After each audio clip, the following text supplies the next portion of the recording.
Digestive system होता क्या है? देखो, डाइजेस्टिव सिस्टम में जैसे हम खाने को खाते हैं, खाने के बाद उसका हमारे पेट में पाचन कैसे होता है, पाचन होने के बाद उससे हमें न्यूट्रिएंट्स कैसे मिलते हैं, इसी क्या बोलते हैं, डाइजेस्टिव सिस्टम। अब इसी सिस्टम क्यों बोला गया? सिस्टम इसलिए बोला जाता है क्यों? क्योंकि इसमें बहुत सारे ऑर्गन्स इन्वॉल्व होते हैं, ठीक है।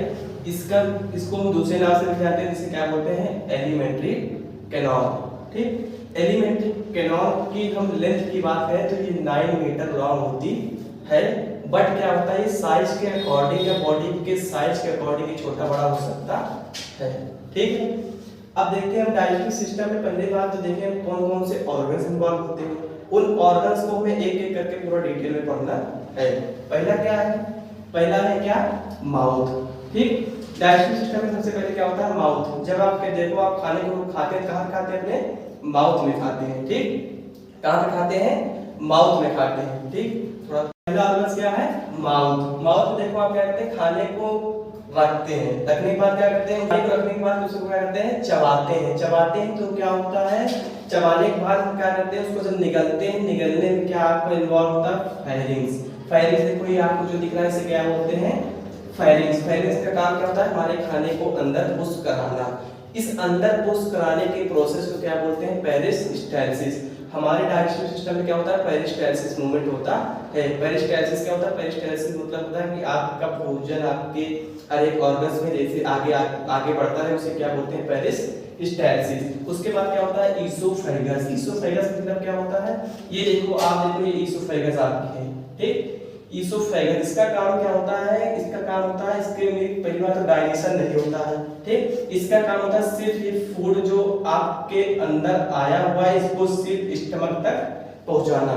क्या काम होता है? फूड को स्टमक तक पहुंचाना, इसका काम होता है ईसोफेगस का, ठीक। उसके बाद आपका क्या है? स्टमक। स्टमक में क्या होता है? और ज्यादा पाचन होता है, ठीक। उसके बाद क्या है? Small intestine. स्मॉल इंटेस्टाइन में भी क्या होता है? डाइजेशन होता है, ठीक। उसके बाद क्या है? Large intestine. लार्ज इंटेस्टाइन में आपका क्या होता है कि स्मॉल इंटेस्टाइन में पूरा डाइजेशन प्रोसेस कंप्लीट होता है, बट लार्ज इंटेस्टाइन में क्या होता है? उसका एब्जॉर्प्शन होता है, ठीक। उसके बाद क्या होता है? देखो, रेक्टम क्या होता है? जो आपका वो, इसे क्या बोलते हैं? लेट्रिन। लेट्रिन जहाँ पे आपका स्टोर होता है उसे क्या बोलते हैं? रेक्टम। रेक्टम में जब ये फुलफिल हो जाता है, जब आपका रेक्टम भर जाता है, उसके बाद क्या होता है? एनस के थ्रू क्या होता है? बाहर हो जाता है। ये होता है आपके डाइजेशन में इतने ऑर्गन्स इन्वॉल्व होते हैं। इसी के बारे में आपको डिटेल से एक एक करके पूरा हर एक ऑर्गन्स को पढ़ना है। उसके बाद देखते हैं एसेंशियल ऑर्गन्स। ये क्या होता है? इसका मतलब होता है कि डाइजेशन में कौन कौन सी ग्लैंड हेल्प करती है, ठीक। आप देखो, पहली होती है क्या? Salivary gland. सलाइवरी ग्लैंड में 3 टाइप्स की होती है, ठीक। उसके बारे में भी आपको पढ़ना है। उसके बाद क्या है? लीवर। ये भी क्या है? डाइजेस्टिव सिस्टम का ही ग्लैंड है, जो क्या करता है कि बाइल को सिक्रीट करता है, और डिटेल में हम आगे बढ़ेंगे, ठीक। उसके बाद क्या होता है? पैंक्रियाज। पैंक्रियाज देखो, इतने ग्लैंड आपको पढ़ने हैं और इतने ऑर्गन्स, इसी में आपका पूरा डाइजेस्टिव सिस्टम कंप्लीट हो जाएगा, ठीक। ये हैं इसके ऑर्गन्स। डाइजेस्टिव सिस्टम में कौन कौन से ऑर्गन्स इन्वॉल्व होते हैं आपको फिर से एक बार रिकॉल करा देता हूं। पहला है क्या? Mouth, pharynx, oesophagus, stomach, small intestine, large intestine, rectum और एनस। उसके बाद ग्लैंड कौन कौन सी हैं? Salivary gland, liver and pancreas. ये आपको हर एक का हमने स्ट्रक्चर में लोकेशन दिखाया है, ठीक। अब चलते हैं, पहला कौन सा ऑर्गन है? माउथ। अब चलते हैं, पहले क्या करते हैं? माउथ। अब माउथ देखो होता क्या है। देखो, अब है माउथ। अब माउथ में देखना है प्रेजेंट पहले क्या क्या होता है। पहले प्रेजेंट होता क्या? पैलेट। पैलेट में क्या होता है? 2 टाइप्स का होता है, हार्ड पैलेट और सॉफ्ट पैलेट। उसके बाद क्या होता है? टंग मतलब जीभ। उसके बाद टीथ। उसके बाद बकल कैविटी। ये सब चीजें क्या होती है? आपके माउथ में प्रेजेंट होती हैं। अब देखते हैं सबसे पहले पैलेट क्या होता है। पैलेट देखो, अब आप अपने टंग को क्या करो? ऊपर साइड टच करो तो आपको थोड़ा हार्ड हार्ड फील हो रहा होगा, उसे क्या बोलते हैं? पैलेट, ठीक। पैलेट क्या होता है? आगे की ओर हार्ड होता है, बट आप क्या करो? अपने टंग को पीछे साइड टच कराओगे तो आपको थोड़ा सॉफ्ट सॉफ्ट होगा, ठीक। तो मतलब क्या होता है कि हार्ड पैलेट और सॉफ्ट पैलेट कहाँ पे होता है? आपके टंग के ऊपर। अब इसका काम क्या होता है? इसका काम होता है कि आपके डाइजेस्टिव सिस्टम के कैविटी को और रेस्पिरेटरी सिस्टम के कैविटी को 2 पार्ट में डिवाइड करना, ठीक, मतलब कि रेस्पिरेशन और डाइजेशन के दोनों कैविटी को दो पार्ट में सेपरेट करना। ठीक, ये हो गया क्या आपका पैलेट। उसके बाद देखते हैं टंग क्या होता है।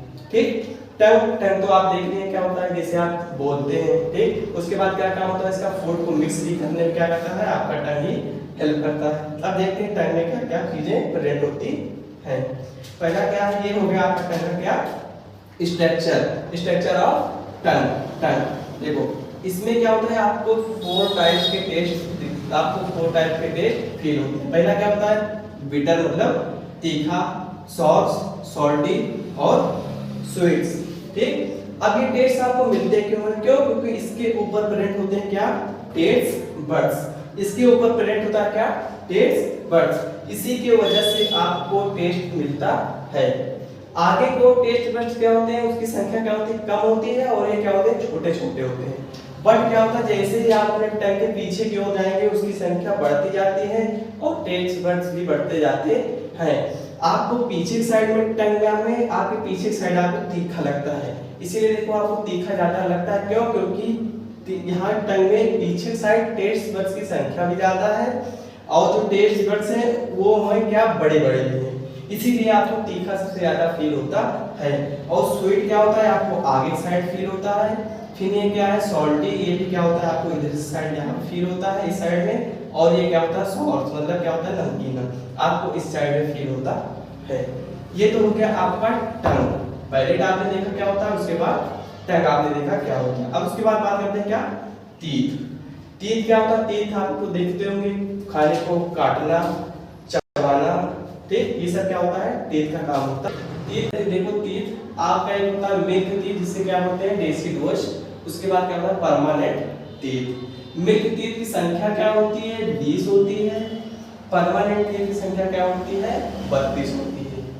ये क्या होता है, जो ये डेसिडुअस तीत होता है या मिल्क तीत होता है, ये आपके क्या होते हैं, जब आप 6 मंथ के होते हैं तब आपका ये निकलना स्टार्ट हो जाता है, और आप जब तक 2 ईयर से 24 मंथ तक होते हैं तब क्या होता है, ये पूरी तरह से आपका ये 20 तीत निकल गया होता है। ठीक, बट क्या होता है, फिर उसके बाद आप जब 6 साल के हो जाते हैं तो क्या होता है, ये आपके 20 तीत क्या होता है, टूटना स्टार्ट हो जाते हैं। ठीक, फिर उसके बाद आपका निकलता है क्या, परमानेंट तीत। आपका निकलता क्या, परमानेंट तीत। परमानेंट तीत कितने होते हैं, इसकी संख्या कितनी होती है, 32। ये कब निकलते हैं, 6 से 7 साल के बीच में। क्यों, क्योंकि जब आपका ये मिल्क तीत जब ब्रेक डाउन होता है तब ये क्या होते हैं, निकलते हैं। और ये कब तक निकलते हैं, जब आप 25 साल तक होते हैं तब तक ये निकलता रहता है। ठीक है, उसके बाद देखते हैं टाइप्स ऑफ तीत। तीत कितने टाइप्स के होते हैं और उसका काम क्या क्या होता है। पहला है क्या, इंसीजर, केनाइन, प्रीमोलर और मोलर। ठीक, ये क्या हो गया, टाइप ऑफ तीत, मतलब तीत कितने टाइप्स का होता है। अब इंसीजर को देखते हैं। इंसीजर देखो, जो आपके आगे 4 दांत दिखाई देते हैं उसे क्या बोलते हैं, इंसीजर। उसका काम क्या होता है, ये काम करता है फूड को काटने का। जैसे आप काटते हैं, किससे काटते हैं, इंसीजर से काटते हैं। किसी चीज को आपको फाड़ना हो तो उसको किससे काटते हैं, केनाइन। इसका काम क्या होता है, केनाइन। केनाइन का काम क्या होता है, किसी चीज को फाड़ना। ठीक, उसके बाद प्रीमोलर और मोलर का काम होता है फूड को चबाना। चबाने का काम कौन करता है, प्रीमोलर और मोलर। ठीक, अब देखते हैं इसकी संख्या आप कैसे निकाल सकते हैं। ठीक, एक एक दांत को हमें कैसे निकालना है। ठीक, किसमें कौन सा दांत कितना संख्या में प्रेजेंट होता है, उसके लिए क्या होता है, क्या डेंटल फार्मूला। यही डेंटल फार्मूला पे आप डेसिडुअस और परमानेंट तीत के हर एक तीत का कितना संख्या प्रेजेंट होता है वो आप निकाल सकते हैं। देखिए कैसे निकाला जाता है। ये क्या है, इंसीजर्स, केनाइन, प्रीमोलर, मोलर। ठीक, इतना लिखने के बाद इसको क्या करो, अपॉन कर दो, इंसीजर्स, केनाइन, प्रीमोलर, मोलर। ठीक, ये जो यहाँ पे आपको अपॉन दिख रहा है, ये मैथ का अपॉन नहीं है, ये इंडिकेट कर रहा है कि आपके ऊपर के जॉ में कितने दांत हैं और नीचे के जॉ में कितने दांत हैं। इसको क्या करना है, 2 से इंटू कर देना है। 2 से इसको क्या करना है, इंटू कर देना है। ठीक, उसके बाद देखो इंसीजर्स आपको बता रहा हूं कौन सी तीत, मिल्क तीत। ठीक, मिल्क तीत मतलब डेसिडुअस तीत। ठीक, अब देखो इंसीजर कितना प्रेजेंट होता है, 2। इसको क्या करो, कितना है यहाँ पे, 4, मतलब 2 अपॉन, यहाँ पे 2 लिखो, वहां पे 2 लिखो। केनाइन एक एक। और देखो बच्चों में क्या होता है, प्रीमोलर दांत क्या होता है, एब्सेंट होता है। बच्चों में प्रीमोलर दांत नहीं पाया जाता। मोलर में कितना होता है, 2/2। ये कितना हो गया, इसको 2 से मल्टीप्लाई कर दो तो कितना आएगा, इसको पूरा जोड़ो, जोड़ने पे कितना आया 10/10। ठीक, 10/10, 10/10 आया। अब इसको दोनों को जोड़ लो, क्यों, क्योंकि ये इंडिकेट कर रहा है अपर जॉ और लोअर जॉ को।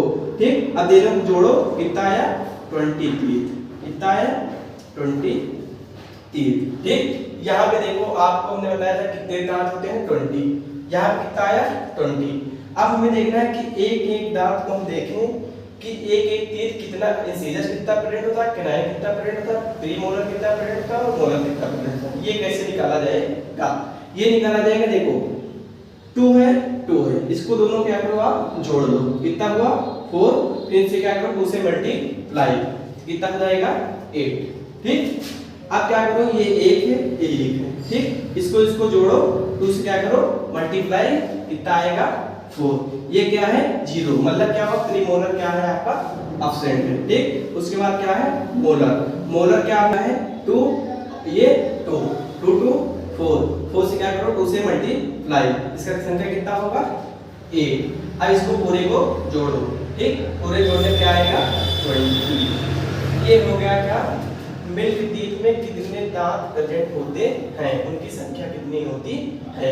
ऐसे ही आपको निकालना है क्या, परमानेंट टीथ। परमानेंट टीथ देखो कैसे निकलेगा, देखो परमानेंट टीथ में आपको कुछ नहीं करना है, देखो परमानेंट टीथ यहाँ कितना लिखना है 2, परमानेंट टीथ में क्या लिखना है 1 1। ठीक, यहाँ कितना होगा 2 2।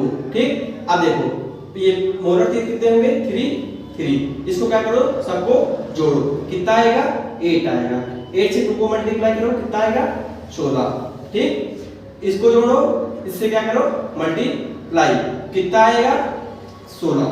ठीक, 16 16 32, मतलब कि क्या हुआ परमानेंट टीथ की कितने हो गए 32। हमने भी बताया था कि 32 दांत प्रेजेंट होते हैं।